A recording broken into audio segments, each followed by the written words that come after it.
All right. So we can go ahead and get started and go ahead and go to the next slide, please.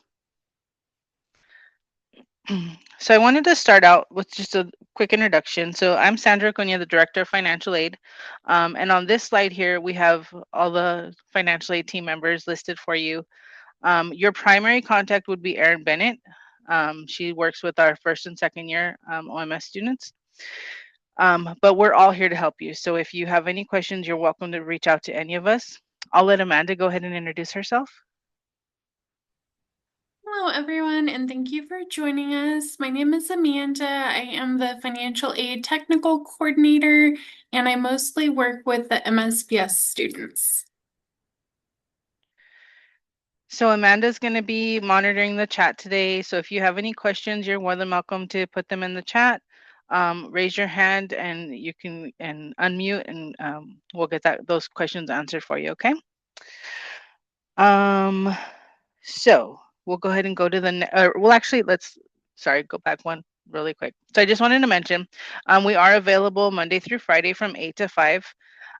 We're located at the building that's on Clovis Avenue, so 120 North Clovis Avenue. But we do have hours at COM 3 days a week, Monday, Wednesday, and Friday.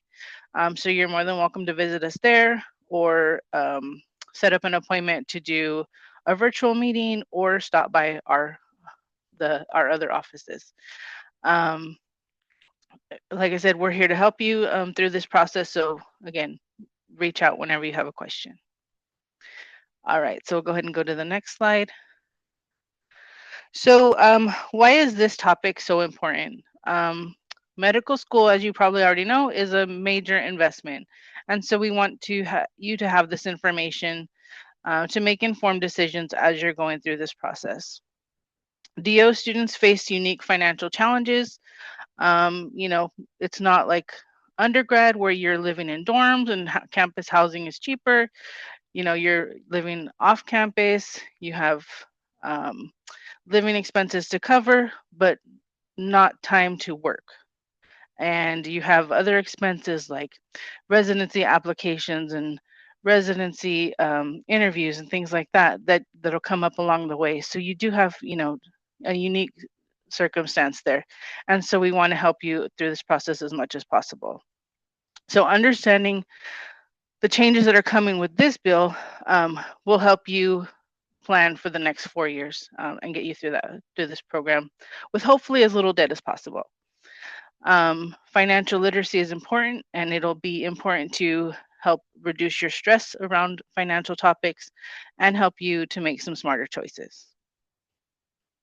Next slide.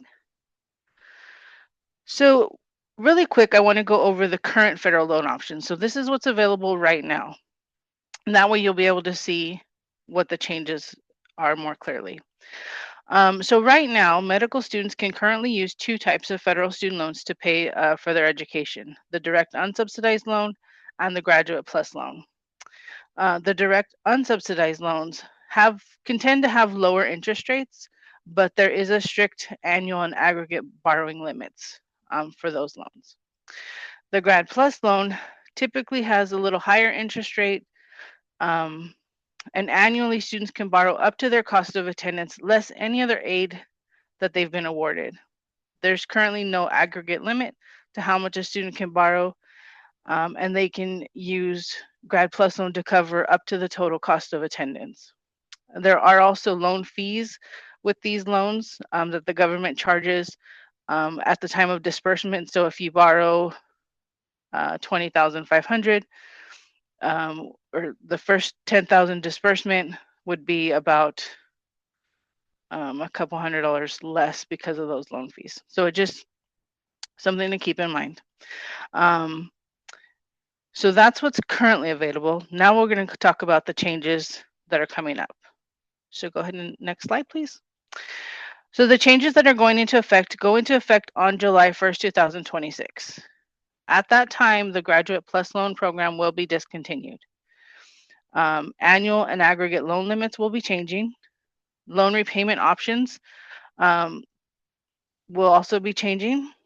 and there will be changes to deferment and forbearance options and the timeframes that those are available. We're going to go into these each a little more detail on the next few slides. So first we'll talk about the Graduate Plus loan. So the One Big Beautiful Bill Act does eliminate the Grad Plus loan program entirely.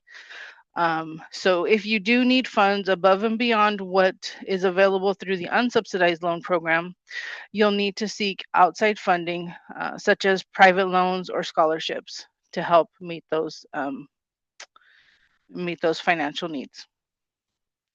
There is a legacy provision, but it does only apply to students that are currently in the program.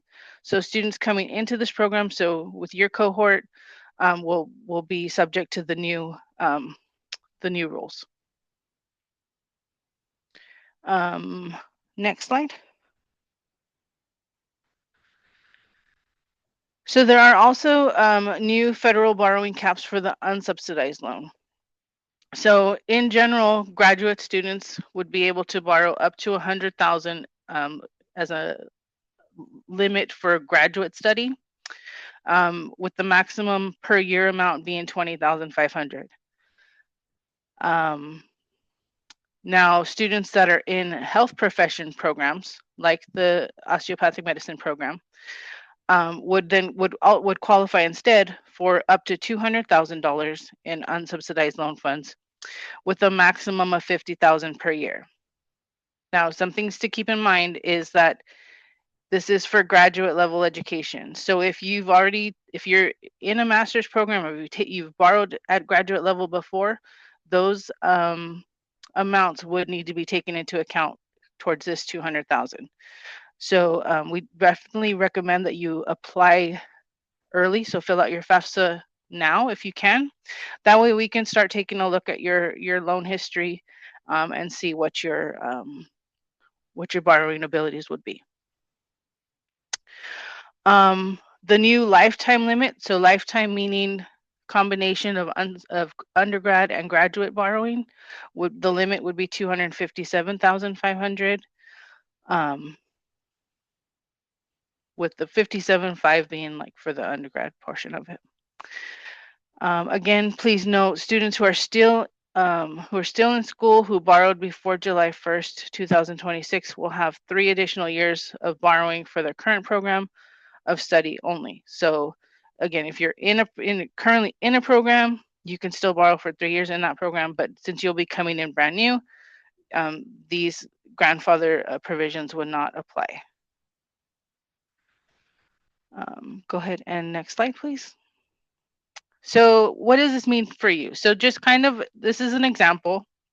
It's totally made up, but it gives you an idea of what you might be looking at. So this is a DO program at XYZ University.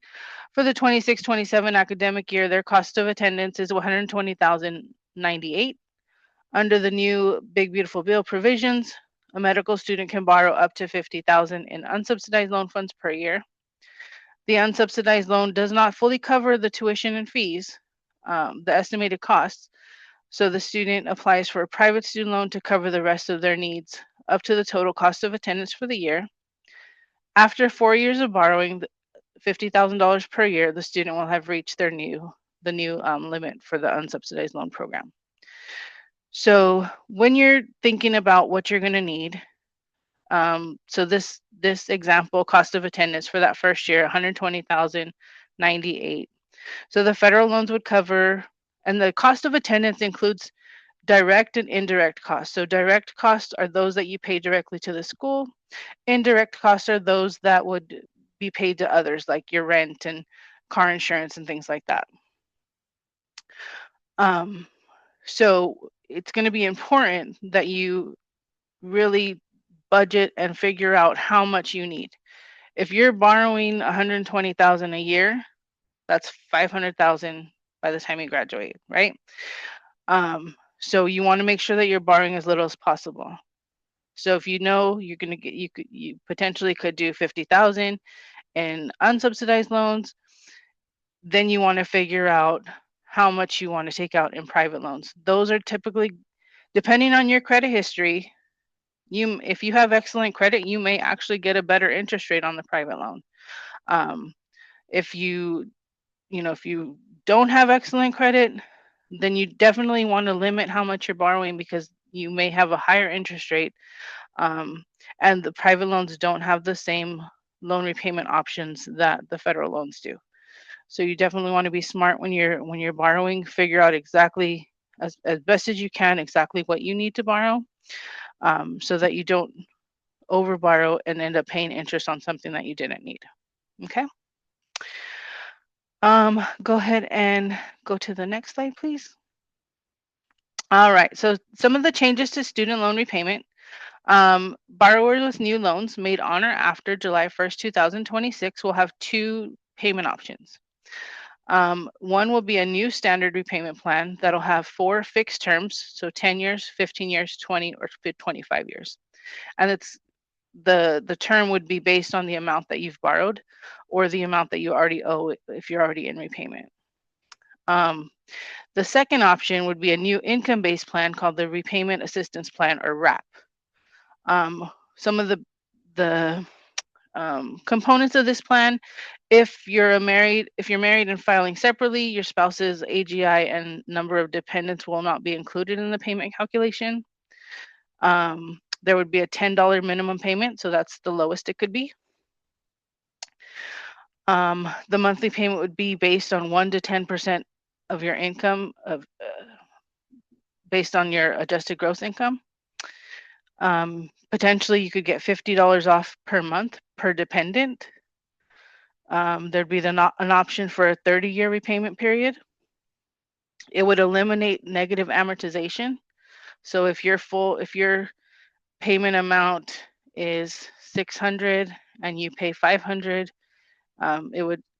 it wouldn't affect you negatively, because that typically what would happen in negative amortization is that remaining amount would get added to the principal. So that would get rid of that. There would be no cap on how high the monthly payment could be. And if a borrower makes an on-time payment that reduces their principal by less than $50, the Department of Ed will make a payment to the principal that's up to the amount paid minus what was applied to the principal, or $50, whichever is less. So if your payment covered $25 of the principal, then Department of Ed would put in the other 25 to get you up to that 50. And then finally, consolidation loans that are made on or after July 1st, 2026 would only be eligible for the RAP program, or the standard program, the new standard program. Okay. Next slide. All right, so there are also changes coming to deferment and forbearance options. So deferment and forbearance allow you to temporarily postpone payments, depending on your situation. There's different types of deferment and forbearance options.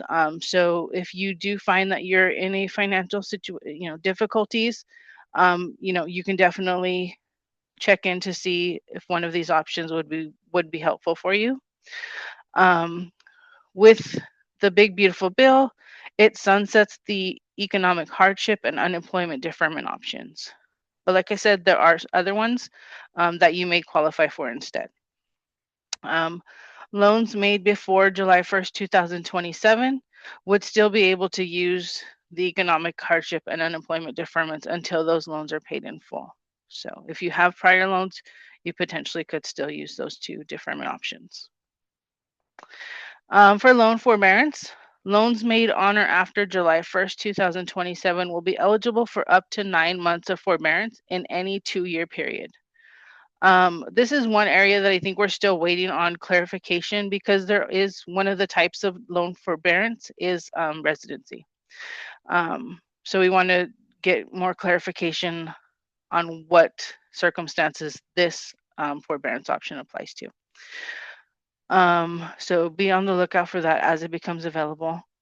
They just finished some negotiated rulemaking sessions the past couple months, and so hopefully more clarity will be coming shortly.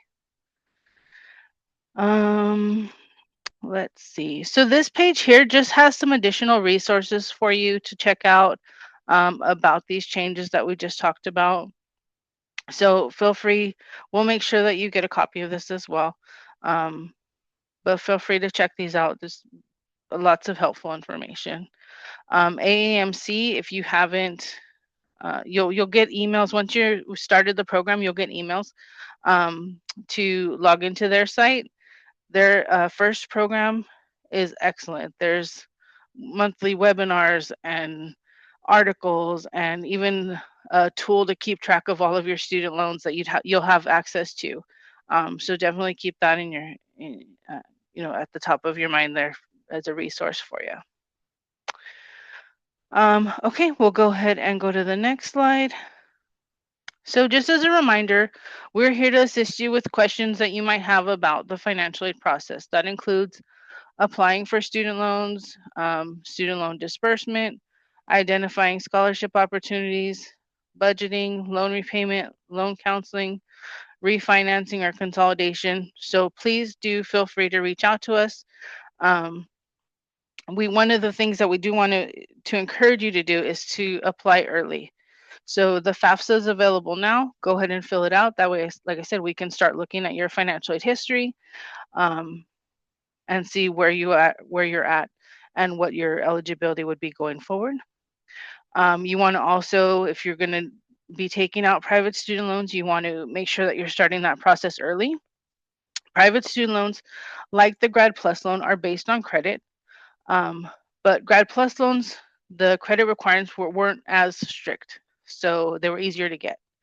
Private loans, they look at income, they look at debt, they look at more things to determine if you're a good candidate. So you want to make sure that you're starting that process early. You can start by looking at your credit report. Annualcreditreport.com gives you free access to your credit report. You can start taking a look, see if there's any errors or anything that you can clean up before you apply. That way, to make you a better candidate for a private loan. You might also want to start looking at possible co-signers. So even if you have excellent credit, having a co-signer can help you get a better interest rate. So definitely start thinking about who can do that for you.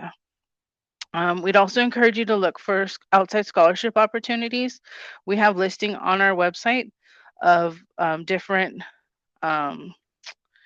community and occupation related scholarships. We also have links to service obligation scholarships, such as the HPSP or NHSC. Those programs will actually pay your tuition and fees for you and provide a stipend for living expenses. So definitely recommend checking those out. And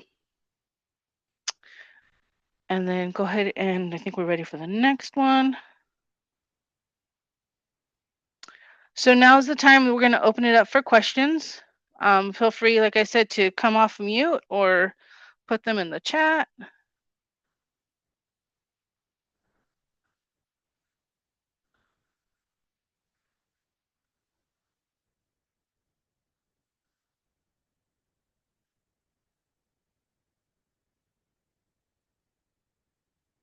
Any questions? Yes, we will be sharing the slides with you. We would encourage you to, we do this every month, so we would encourage you to participate in the upcoming sessions as well. For December, we'll be going over the loan application process for both federal and private student loans. And then in January, we're going to have the topic is going to be understanding your credit score, and we're going to have somebody from Sallie Mae actually giving that presentation. Victoria, go ahead. Hi, thank you. I just had one quick question. I've been speaking to a couple HPSP recruiters, and I was wondering, does the government shutdown affect whether their fees are being paid? And if so, would those students still be able to attend classes? We haven't seen any delays or anything like that. And I think since the shutdown's over now, it should be fine. But we haven't seen any implications from it. Okay, thank you. Mm-hmm. Borna? Alrighty. Can you guys hear me? Yes. Hey, Sandra. I just want to say thank you so much for the wonderful presentation and all your insights. I just had a small question about the financial aid for third year rotations. So if let's just say the rotation site is a little bit away from the main campus, and you might have to, live in that area that you're rotating at. Will there be any funding for that, or that's directly taking out of the loan that we already get? So we do include in your cost of attendance amounts for housing and food and transportation. So if you find that because of, rotation travel or, the cost of residency applications, or if you have to go travel for a residency interview, if you have additional costs that are above and beyond what's already in your cost of attendance, feel free to submit those receipts as part of a professional judgment review, and we can take a look and see about, adding that into your cost of attendance. It would just be more loan money, but it could potentially be adjusted to add those in. Amazing. Thank you so much, Sandra. Appreciate it. Hmm.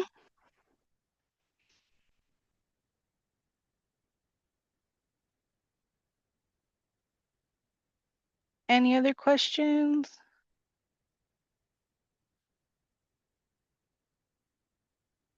Well, I'll go ahead and call it. Thank you to Sandra and Amanda for being here today.